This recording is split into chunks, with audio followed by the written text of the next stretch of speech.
on we go. We can see through this plant a linking book. A linking book we can possibly access because it's within this whatever it is.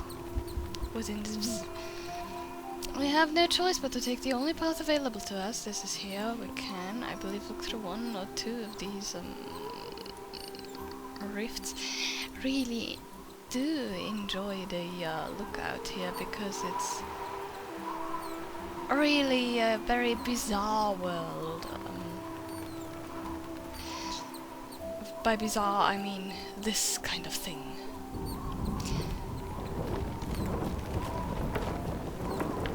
And if you've played through Myst and Driven, you don't get confused by this. You just make a mental note that these kinds of plants do this.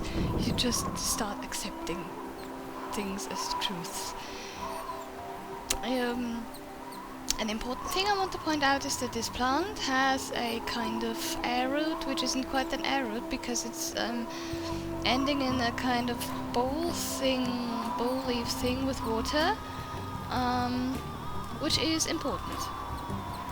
I believe there we get a little... yeah. Bird.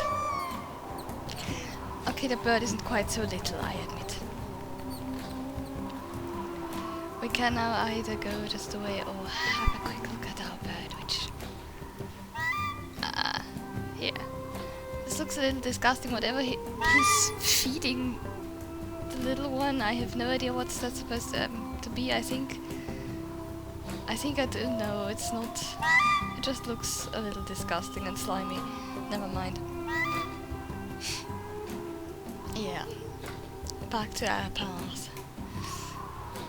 In this world we basically cannot get lost because I think there is at most times only one path to use. Here we have a huge... yeah, goodbye birdie. Don't eat me.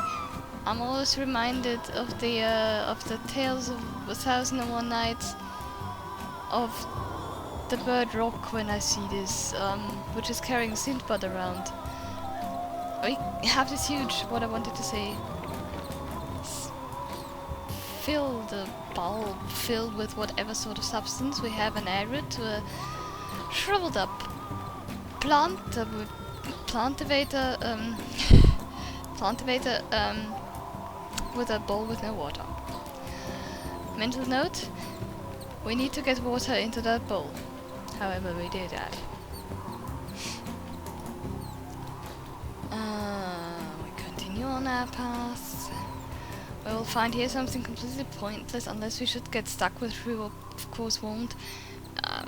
What we find here is that this palm tree, if we push the center, will fold up and we'll look straight up and we'll reveal a book here to Jananin. We don't want to go to Jananin, so we don't.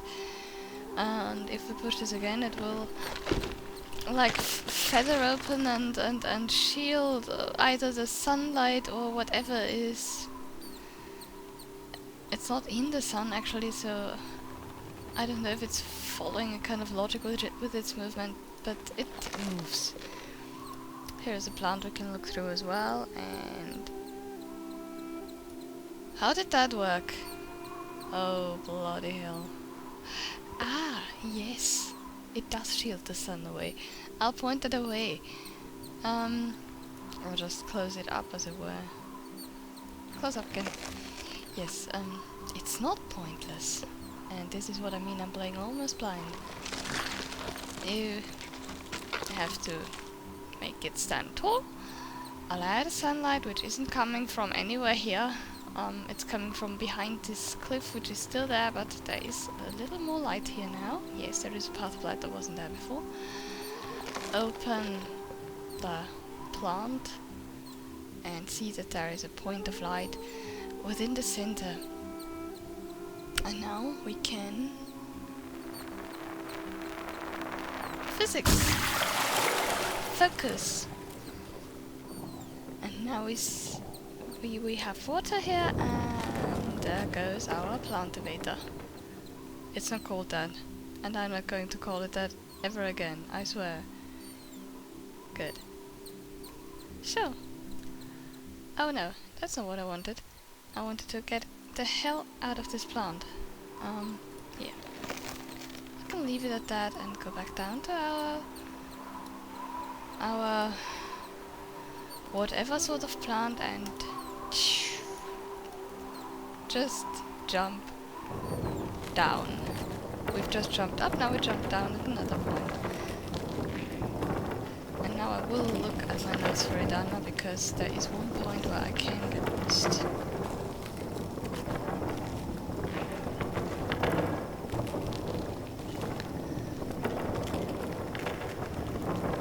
And now the real adventure on Idana will start. Luckily enough I have in my notes actually kind of small walkthrough, it's really rather crude. Yes, I will try and do with that. What we see here is a kind of electrical octopus.